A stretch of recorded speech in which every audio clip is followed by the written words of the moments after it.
अस्सलाम वालेकुम स्टूडेंट्स, कैसे हैं आप। आज हम स्टार्ट करने लगे हैं 9th क्लास की biology, chapter number 1 introduction to biology, इसका पार्ट नंबर 2। तो आज हमारा टॉपिक है कैरियर्स इन बायोलॉजी। इसमें हम देखेंगे कि बायोलॉजी स्टूडेंट्स आफ्टर मैट्रिकुलेशन या फिर आफ्टर यानी कि HEC के बाद यानी कि हायर सेकेंडरी एजुकेशन के बाद कौन सा फील्ड इख्तियार कर सकते हैं, यानी कि कौन सी फील्ड में जा सकता है। तो सबसे पहले है मेडिसिन एंड सर्जरी। ये पाकिस्तान में सबसे ज़्यादा पॉपुलर है और हर बायोलॉजी स्टूडेंट्स की ख्वाहिश होती है कि वो डॉक्टर ही बने। तो हम ये देख लेते हैं कि मेडिसिन एंड सर्जरी क्या चीज़ है। तो बेसिकली इसमें क्या किया जाता है कि जो मेडिसिन प्रोफेसर के जो होते हैं वो क्या करते हैं, वो पेशेंट्स वगैरह को डायग्नोज करते हैं और उनकी ट्रीटमेंट करते हैं। और जो सर्जरी के रिलेटेड जो प्रोफेशनल्स होते हैं वो क्या करते हैं, जो डिफेक्टिव पार्ट होते हैं उनको रिपेयर करते हैं या रिप्लेस करते हैं या फिर रिमूव करते हैं। जो डिफेक्टिव पार्ट होते हैं उनको क्या करते हैं, रिपेयर करते हैं या रिप्लेस करते हैं या फिर उन्हें रिमूव करते हैं।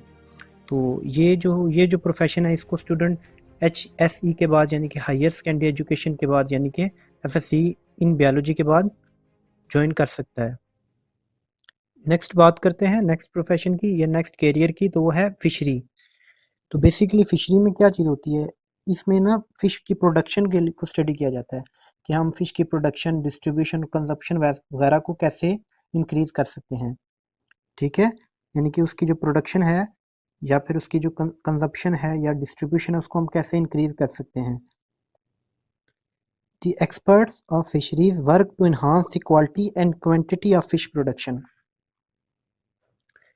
Student can adopt this profession after bachelor or master degree in zoology. यानी कि zoology के बाद बैचलर या मास्टर डिग्री के बाद इस प्रोफेशन में आपको ज्वाइन कर सकते हैं। नेक्स्ट प्रोफेशन आता है या कैरियर एग्रीकल्चर। तो agriculture deal with the crops and animals which are the source of food. यानी कि बेसिकली हम एग्रीकल्चर में क्या करते हैं, जो साइंटिस्ट होते हैं या जो प्रोफेशनलिस्ट होते हैं वो क्या करते हैं, वो जो फसलें वगैरह होती हैं या फिर जो एनिमल्स होते हैं जो हमारे लिए खुराक का काम देते हैं उनको स्टडी किया जाता है। तो बेसिकली ये क्या है, प्रैक्टिस है फार्मिंग की या कल्टीवेशन वगैरह की, ताकि हम नई से नई चीज़ें उगाएं। ठीक है, और एनिमल्स को की अफजाइश वगैरह के लिए भी इसमें हम स्टडी करते हैं।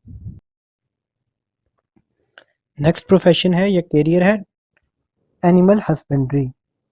इसमें बेसिकली हम क्या स्टडी करते हैं, इसमें हम लाइफ स्टॉक या फिर डोमेस्टिक एनिमल्स को स्टडी करते हैं। डोमेस्टिक एनिमल्स कौन से होते हैं, मोस्टली वो एनिमल्स होते हैं जो हम घरों वगैरह में पालते हैं या हमारे लिए बहुत फ़ायदेमंद होते हैं, उनको हम डोमेस्टिक एनिमल्स कहते हैं।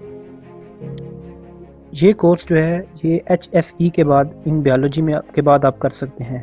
तो HSE क्या होता है मैं आपको पहले बता चुका हूँ, हायर सेकेंडरी एजुकेशन या फिर FSC को ही HSE कहते हैं। नेक्स्ट कैरियर है हॉर्टिकल्चर। तो बेसिकली हॉर्टिकल्चर क्या चीज़ है, it is the science of management and cultivation of fruits, flowers and ornamental plants. इसमें क्या होता है कि हम फ्रूट्स, फ्लावर्स और ऑर्नामेंटल प्लांट्स उनको हम क्या करते हैं, उनकी कल्टीवेट करते हैं यानी कि उनको उगाते हैं। तो ऑर्नामेंटल प्लांट्स को होते हैं जो हम मोस्टली हम सजावट वगैरह के लिए यूज़ करते हैं, घरों में सजावट के लिए यूज़ करते हैं, उनको ऑर्नामेंटल प्लांट्स कहते हैं। ये कोर्स भी आप HSE के बाद कर सकते हैं, यानी कि FSC इन बायोलॉजी के बाद आप ज्वाइन कर सकते हैं। नेक्स्ट प्रोफेशन या नेक्स्ट कैरियर फॉरेस्ट्री।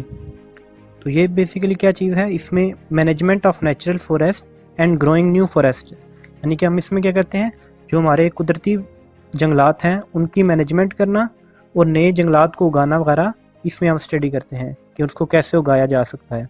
ये चीज़ें हम इन फॉरेस्ट्री में स्टडी करते हैं। तो इसकी detail study HSE in biology के बाद आप करते हैं, यानी कि FSC बायोलॉजी के बाद आप फॉरेस्ट्री को ज्वाइन कर सकते हैं। नेक्स्ट कैरियर या प्रोफेशन फार्मिंग। इस प्रोफेशन में हम क्या करते हैं, यानी कि different types of farms are developed, यानी कि हम मुख्तलिफ किस्म के फार्म्स को डेवलप करते हैं। मसलन एनिमल ब्रीडिंग के लिए पोल्ट्री फार्म्स, फ्रूट फार्म्स वगैरह वगैरह। तो अब सवाल ये आता है कि हम फार्मिंग कैसे कर सकते हैं। तो एग्रीकल्चरल या फिर एनिमल हस्बेंड्री या फिर फिशरीज वगैरह के बाद जो स्टूडेंट जिसने की होगी वो इस प्रोफेशन को ज्वाइन कर सकता है या अडॉप्ट कर सकता है। नेक्स्ट है बायोटेक्नोलॉजी। तो कि बायोटेक्नोलॉजी क्या चीज़ है। बायोटेक्नोलॉजी में मैंने पिछले लेक्चर में भी आपको बता चुका हूँ इसके पार्ट 1 में कि ये लेटेस्ट प्रोफेशन है, ठीक है। और बायोटेक्नोलॉजिस्ट क्या करते हैं कि माइक्रो ऑर्गेनिज्म को यूज़ करते हैं ह्यूमन बेनिफिट्स के लिए। स्टूडेंट्स HSE के बाद बायोटेक्नोलॉजी का कोर्स अडॉप्ट कर सकते हैं। Biotechnology is the art of utilizing living organisms and their product for the production of food, drink, medicine or for other benefit to the human race or other animal species।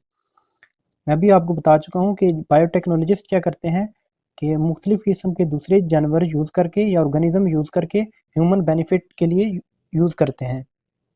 Next हमारा topic है contributions of Muslim scientist in the field of biology, कि मुस्लिम scientist ने biology की field में क्या contribution की हैं। तो वैसे तो बहुत सारे साइंटिस्ट हैं जिन्होंने बायोलॉजी में या साइंस में कंट्रीब्यूट किया है, लेकिन आपके बुक में जो 3 बयान किए हैं मैं वहीं आपको बताऊंगा। सबसे पहले बात करते हैं जाबिर बिन हयान की। तो जाबिर बिन हयान ईरान में पैदा हुए। आपने अपनी मेडिसिन की प्रैक्टिस इराक में की। आपको फादर ऑफ केमिस्ट्री भी कहा जाता है और आपने बहुत सारी किताबें लिखी प्लांट्स और एनिमल्स पे। आपकी 2 मशहूर किताबें अल-नबातात और अल-हैवान हैं। नबातात यानी कि प्लांट्स और अल-हैवान यानी कि जानवर। नेक्स्ट आता है अब्दुल मालिक आसमाई, ठीक है। आप पहले मुस्लिम साइंसदान थे जिन्होंने एनिमल्स को डिटेल में स्टडी किया।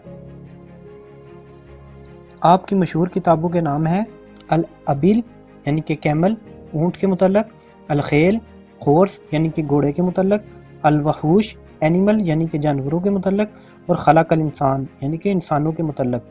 ये आपकी 4 मशहूर किताबें हैं। नेक्स्ट आते हैं अबू अली सीना।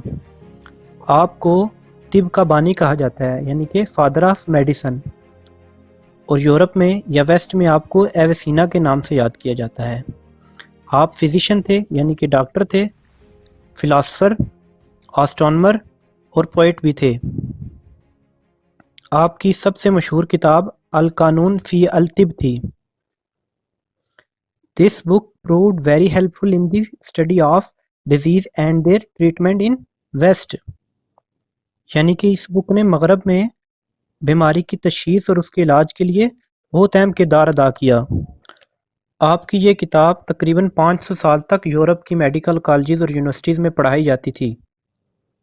इससे आपकी काबिलियत का अंदाज़ा हो सकता है। नेक्स्ट टॉपिक की तरफ आते हैं, लेवल्स ऑफ ऑर्गेनाइजेशन।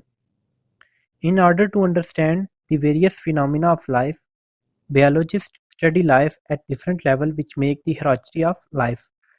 यानी कि बायोलॉजी को समझने के लिए बायोलॉजिस्ट ने क्या किया कि जो लाइफ को मुख्तलिफ स्टेजेस पे या मुख्तलिफ लेवल्स के बनाए ताकि हम लाइफ को या ज़िंदगी को सही तरीके से स्टडी कर सकें। तो सबसे पहला या छोटा जो लेवल है वो है एटॉमिक या सब एटॉमिक लेवल। फिर उसके बाद आ जाता है मॉलिक्यूलर लेवल। उसके बाद आ जाता है सेलुलर लेवल या सेल लेवल। उसके बाद टिश्यूज आ जाते हैं यानी कि टिश्यू लेवल। उसके बाद आ जाता है ऑर्गन लेवल। उसके बाद आ जाता है बॉडी सिस्टम लेवल। उसके बाद इंडिविजुअल लेवल या फिर ऑर्गेनिज्म आ जाता है। इसी तरह फिर फर्दर पॉपुलेशन, फिर उसके बाद कम्युनिटी और फिर होल इकोसिस्टम आ जाता है। आए हम इनको डिटेल से पढ़ते हैं। तो सबसे पहले आ जाता है सब एटॉमिक या फिर एटॉमिक लेवल। आपको पता है कि दुनिया की हर चीज़ मैटर से मिलके बनी है, तो हमारी बॉडी जो है वो भी मैटर से मिलके बनी है, और मैटर जो है वो एलिमेंट्स से मिलकर बना है। और दुनिया में तकरीबन 92 एलिमेंट्स मौजूद हैं, और हमारी बॉडी में तकरीबन 16 एलिमेंट्स ऐसे हैं जो हमारी बॉडी की कंपोजिशन में हिस्सा लेते हैं। उनको हम कहते हैं बायो एलिमेंट्स। वो 16 एलिमेंट्स जो हमारी बॉडी में कंपोजिशन या हमारी बॉडी को बनाते हैं उनको क्या कहते हैं हम? Bio elements. और आप अपने सामने देख सकते हैं कि हमारी बॉडी में 65% ऑक्सीजन है, 18% कार्बन डाइऑक्साइड है और 10% हाइड्रोजन है, 3% नाइट्रोजन है, 1.5% कैल्शियम है और 1% फास्फोरस है, और जो अदर हैं एलिमेंट्स वो 1.5% हैं। अदर में कौन कौन से आ जाते हैं? Calcium, sulphur, chlorine, sodium, magnesium, ferrous, copper वगैरह। उसके बाद आ जाता है मॉलिक्यूलर लेवल। तो मुख्तलिफ किस्म के एटम्स मिलकर क्या बनाते हैं? मॉलिक्यूल्स। तो जो हमारे बॉडी के मॉलिक्यूल्स बनाते हैं उनको क्या कहते हैं हम? Bio molecules. तो बायो मॉलिक्यूल्स दो किस्म के होते हैं, माइक्रो मॉलिक्यूल्स और मैक्रो मॉलिक्यूल्स। माइक्रो मॉलिक्यूल्स वो होते हैं जिनका मॉलिक्यूलर वेट कम होता है, जबकि मैक्रो मॉलिक्यूल्स वो होते हैं जिनका मॉलिक्यूलर वेट ज़्यादा होता है। उनकी एग्जांपल आप सामने देख सकते हैं। मैक्रो मॉलिक्यूल्स में क्या आता है? Nucleic acid, proteins, carbohydrates. और माइक्रो मॉलिक्यूल्स में क्या आता है? न्यूक्लियोटाइड्स, अमाइनो एसिड्स, शुगर्स वगैरह। और मुख्तलिफ किस्म के बायो मॉलिक्यूल्स मिलकर क्या बनाते हैं? ऑर्गेनेलिज, और स्ट्रक्चर बनाते हैं सेल का। मिसाल के तौर पे लिपिड्स और प्रोटीन मिलके क्या बनाते हैं? मेम्ब्रेन बनाते हैं सेल की। फिर आ जाते हैं ऑर्गेनेलिज लेवल पे। स्टूडेंट्स, आपको पता है कि सेल जो है वो स्मॉलेस्ट यूनिट है लाइफ का, जो कि हमारी बॉडी में मुख्तलिफ एक्टिविटीज़ परफॉर्म करता है। अब जो सेल है वो मुख्तलिफ किस्म के ऑर्गेनेलिज से मिलके बना होता है, यानी कि ऑर्गेनेलिज सेल के पार्ट होते हैं। मिसाल के तौर पे आप सामने देख सकते हैं Golgi apparatus, smooth endoplasmic reticulum, rough endoplasmic reticulum, ribosome, nucleus, cell membrane, lysosomes, vacuole, ये और जितने भी इस तरह के मुख्तलिफ हैं, ये सब क्या हैं? सेल के पार्ट्स हैं जो सेल बनाते हैं। इसका मतलब ऑर्गेनेलिज जो हैं वो मिलकर क्या बनाते हैं? एक सेल बनाते हैं। और हर ऑर्गेनेलिज अपना स्पेशल फंक्शन अदा करता है। मिसाल के तौर पे गोल्गी अपरेटस ये क्या करता है? ये सेक्रीशंस करता है सेल में। माइटोकॉन्ड्रिया ये क्या करता है? ये सेलुलर रिस्पिरेशन करता है। राइबोसोम क्या करते हैं? ये प्रोटीन सिंथेसिस करते हैं बॉडी में। यानी कि हर जो है ऑर्गेनेलिज है वो अपना स्पेसिफिक फंक्शन प्ले करता है, अपना रोल अदा करता है बॉडी में। स्टूडेंट्स, नेक्स्ट आ जाते हैं सेल लेवल पे। तो सेल क्या है? It is the smallest unit which has characteristic of life. It performs life activities and can also reproduce. ठीक है, ये लाइफ एक्टिविटीज़ परफॉर्म करता है और रिप्रोड्यूस भी हो सकता है, यानी कि 1 से 2, 2 से 4, यानी कि रिप्रोड्यूस हो सकता है। और जो सेल है वो मुख्तलिफ किस्म के ऑर्गेनेलिज से मिलके बना है। मिसाल के तौर पे cytoplasm, cell membrane, DNA, nucleus, ribosomes, Golgi apparatus वगैरह वगैरह। और कुछ ऑर्गेनिज्म होते हैं जो सिंगल सेल पे मुश्तमिल होते हैं, जिन्हें हम यूनिसेलुलर ऑर्गेनिजम्स कहते हैं। और कुछ जो ऑर्गेनिज्म होते हैं वो बहुत सारे सेल्स पे मुश्तमिल होते हैं, जिन्हें हम मल्टी सेलुलर ऑर्गेनिजम्स कहते हैं। नेक्स्ट आ जाते हैं टिश्यू लेवल पे। स्टूडेंट्स, मुख्तलिफ किस्म के सेल मिलके क्या बनाते हैं? टिश्यू बनाते हैं। वो सेल जो सिमिलर स्ट्रक्चर में होते हैं और सिमिलर फंक्शन प्ले करते हैं। ठीक है, वो क्या करते हैं? ग्रुप बना लेते हैं। ठीक है, इस ग्रुप को हम क्या कहते हैं? टिश्यूज कहते हैं, यानी कि ऐसे सेल के ग्रुप को हम टिश्यू कहते हैं। तो the cell which are similar in structure and perform similar functions make groups. Such groups of cell are called tissues. Student, इसकी एग्जांपल्स क्या हैं? मसलन connective tissue, epithelial tissue, muscle tissue, nervous tissue. Plants में अगर देखें तो mesophyll tissue, phloem tissue etcetera वगैरह। Students, next आ जाते हैं ऑर्गन लेवल पे। तो डिफरेंट टिश्यूज इकट्ठे होके वो टिश्यू जो एक जैसा फंक्शन प्ले करते हैं वो एक ग्रुप की सूरत में इकट्ठे हो जाते हैं, ऑर्गन बनाते हैं। मिसाल के तौर पे स्टमक हो गया। ठीक है, वो क्या करते हैं? स्टमक बनाते हैं। और आप देख सकते हैं कि स्टमक जो है वो मुख्तलिफ किस्म के टिश्यूज से मिलके बना है। वो कौन से 2 मेन टिश्यूज हैं? एपिथेलियल टिश्यूज और दूसरे हैं मस्कुलर टिश्यूज। जो एपिथेलियल टिश्यूज हैं उनका क्या फंक्शन है? सेक्रेशन वगैरह करना, गैस्ट्रिक जूस सेक्रेट करते हैं और प्रोटीन वगैरह डाइजेस्ट करते हैं। जबकि मस्कुलर टिश्यूज का क्या काम करते हैं? वो स्टमक को कॉन्ट्रैक्ट करते हैं। ठीक है, तो ऑर्गन लेवल क्या है? Different tissues work together to perform a specific activity, such a group of related tissues is called as organ, for example stomach. ठीक है, नेक्स्ट आ जाते हैं ऑर्गन सिस्टम लेवल पे। तो इसमें क्या होता है कि मुख्तलिफ किस्म के ऑर्गन एक ग्रुप की सूरत अख्तियार करते हैं और एक सिस्टम डेवलप करते हैं। मिसाल के तौर पे आप देख सकते हैं डाइजेस्टिव सिस्टम, तो इसमें क्या आपको नज़र आ रहा है? माउथ नज़र आ रहा है, ठीक है, सलाइवरी ग्लैंड नज़र आ रहे हैं, oesophagus, stomach, pancreas, large intestine, liver, gall bladder, small intestine, appendix, rectum, anus वगैरह। तो ये सब क्या हैं? ये ऑर्गन्स हैं। तो ये सारे मिलके क्या बना रहे हैं? डाइजेस्टिव सिस्टम बना रहे हैं। तो दोबारा देखें, organ which perform related function make an organ system, यानी कि वो ऑर्गन जो क्या करते हैं, एक दूसरे के रिलेटेड फंक्शन प्ले करते हैं, तो उनको क्या कहते हैं? वो क्या बनाते हैं? सिस्टम बनाते हैं। इसकी एग्जांपल है digestive system, respiratory system etcetera वगैरह। और लास्ट लेवल है इंडिविजुअल लेवल। इसमें क्या होता है? मुख्तलिफ किस्म के सिस्टम ऑर्गेनाइज होते हैं और एक इंडिविजुअल बनाते हैं, यानी कि एक ऑर्गेनिज्म बनाते हैं। Different organ system organise together to form an individual. अब हम जो कुछ हमने पढ़ा उसको एक दफ़ा रिव्यू कर लेते हैं। हमने बताया कि जो हमारी बॉडी है वो मुख्तलिफ किस्म के एटम्स से मिलके बनी है, ठीक है, और एटम्स कंबाइन होके मालिक्यूल्स बनाते हैं, ठीक है। और मालिक्यूल्स की दो टाइप्स हैं, माइक्रो और मैक्रो मालिक्यूल्स। मालिक्यूल्स मिलके फिर क्या बनाते हैं? मैक्रो मालिक्यूल, ठीक है। और मैक्रो मालिक्यूल्स क्या करते हैं? ऑर्गेनेलिज बनाते हैं। फिर ऑर्गेनेलिज मिलके क्या बनाते हैं? सेल बनाते हैं। फिर मुख्तलिफ किस्म के सेल इकट्ठे होते हैं और एक टिश्यू बनाते हैं। फिर मुख्तलिफ किस्म के टिश्यूज़ फिर इकट्ठे होते हैं और फिर क्या बना देते हैं? एक ऑर्गन बनाते हैं। और फिर इस तरह का नंबर ऑफ ग्रुप ऑर्गन्स इकट्ठे होते हैं, वो क्या बनाते हैं? एक सिस्टम बनाते हैं, ठीक है। और फिर मुख्तलिफ सिस्टम्स इकट्ठे होकर एक क्या बनाते हैं? एक बॉडी बनाते हैं, यानी कि एक इंडिविजुअल बनाते हैं। तो आई होप स्टूडेंट आपको समझ आ गई होगी। अगर आपको नहीं समझ तो काइंडली नीचे कमेंट्स में ज़रूर बताइएगा कि आपको क्या चीज़ समझ नहीं आई। फिर नेक्स्ट हमारा टॉपिक है cellular organisation. Number of cells और टिश्यू फॉर्मेशन के लिहाज से लिविंग ऑर्गेनिज्म की 3 ऑर्गेनाइजेशन है: unicellular organisation, multicellular organisation और कॉलोनियल ऑर्गेनाइजेशन। यानी कि नंबर ऑफ सेल्स के लिहाज से और टिश्यू फॉर्मेशन के लिहाज से सेलुलर ऑर्गेनाइजेशन 3 किस्म की है: unicellular organisation, multicellular organisation और कॉलोनियल ऑर्गेनाइजेशन। यूनिसेलुलर, यूनि कहते हैं 1 को, और सेल मतलब सेल, मल्टी मीन बहुत सारे, और सेल सेल, और कॉलोनियल से मुराद है कॉलोनी की शेप में। हम इनको आगे डिस्कस करते हैं। नंबर फर्स्ट पे है unicellular organisation. Such organism which consists of single cell is called unicellular organisation. All functions carried by a single cell.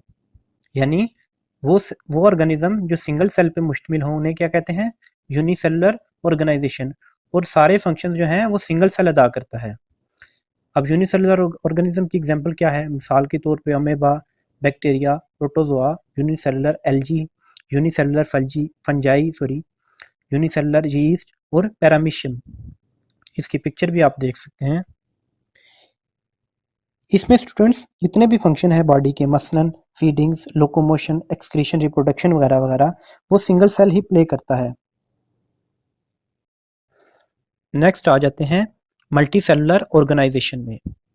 Sales are organised in tissue, organs and organ system. Organism consist of more than one cell is called multicellular organism. मतलब कि जो हमारे sales हैं वो organise होकर group की सूरत में क्या बनाते हैं? टिश्यूज, और फिर ऑर्गन्स बनाते हैं और फिर ऑर्गन सिस्टम बनाते हैं, ठीक है। जबकि यूनिसेलुलर या फिर कॉलोनियल ऑर्गेनाइजेशन में क्या होता है कि यूनिसेलुलर तो एक ही सेल होता है, वही सारे फंक्शन प्ले करता है। जबकि कॉलोनियल में क्या होता है? मुख्तलिफ सेल तो जुड़ जाते हैं, एक कॉलोनी बना लेते हैं, वो टिश्यू नहीं बनाएंगे। कॉलोनियल में क्या होता है? मुख्तलिफ सेल मिलके एक कॉलोनी बनाते हैं, टिश्यू नहीं बनाते।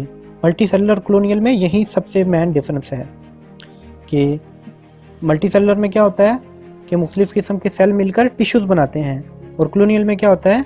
मुख्तलिफ किस्म के सेल मिलकर एक कॉलोनी की शेप बना लेते हैं। मल्टी सेलुलर के ऑर्गेनिज्म की एग्जांपल क्या है? मिसाल के तौर पे इंसेक्ट्स हो गया, ह्यूमन बॉडी हो गया, प्लांट बॉडी हो गया, या जितने भी मैमल्स हैं, बर्ड्स, रेप्टाइल, फिश, फ्रॉग वगैरह वो क्या हैं, मल्टी सेलुलर ऑर्गेनिजम्स हैं। नेक्स्ट बात करते हैं कॉलोनियल ऑर्गेनाइजेशन की। तो many unicellular organism lives together but do not have any division of labour among themself. मुराद के मुख्तलिफ किस्म के यूनिसेलुलर ऑर्गेनिज्म इकट्ठे होते हैं लेकिन एक जैसा फंक्शन प्ले नहीं करते जैसे टिश्यूज में परफॉर्म करते हैं मल्टी सेलुलर ऑर्गेनिज्म के अंदर। मैं आपको बता चुका हूँ कॉलोनियल ऑर्गेनाइजेशन और मल्टी सेलुलर ऑर्गेनाइजेशन में क्या डिफरेंस है कि दोनों में सेल्स यानी कि मल्टी सेलुलर में सेल्स मिलके क्या बनाएंगे, एक टिश्यू बनाएंगे, जबकि कॉलोनियल ऑर्गेनाइजेशन में ऐसा नहीं होता। हर सेल अलग एंटिटी होता है, हर सेल अपनी अलग से जिंदगी जीता है। जैसे कि अभी दूसरा पॉइंट है each unicellular organism in A colony live its own life, यानी कि हर सेल अपनी जिंदगी जीता है। And does not depend on other sales for its vital requirement, यानी कि अपनी रिक्वायरमेंट के लिए दूसरे सेल पे डिपेंड नहीं करता। और जबकि मल्टी सेलुलर में क्या होता है कि जो एक सेल है वो दूसरे सेल के साथ लिंक होता है, यानी कि टिश्यूज के सूरत में। इसकी एग्जांपल कॉलोनियल ऑर्गेनाइजेशन की क्या है, वोल्वैक्स। तो ये एक वोल्वैक्स एक कॉलोनियल ऑर्गेनिज्म है जो किधर रहता है, वाटर में रहता है। और हंड्रेड्स ऑफ वोल्वैक्स सेल एक कॉलोनी की शेप में बनाते हैं। और हर सेल के कितने फ्लैजेला होते हैं, 2 फ्लैजेला होते हैं। हर सेल के 2 फ्लैजेला होते हैं जो इसको मूवमेंट में हेल्प करते हैं, यानी कि पानी में स्विमिंग में हेल्प करते हैं। थैंक्स स्टूडेंट्स, हमारा आज chapter number 1 introduction to biology ख़त्म हो चुका है। अगर आपने अभी तक मेरा चैनल सब्सक्राइब नहीं किया तो प्लीज़ मेरा चैनल सब्सक्राइब कर दें और वीडियो को लाइक करें और अपने दोस्तों के साथ शेयर करें। शुक्रिया।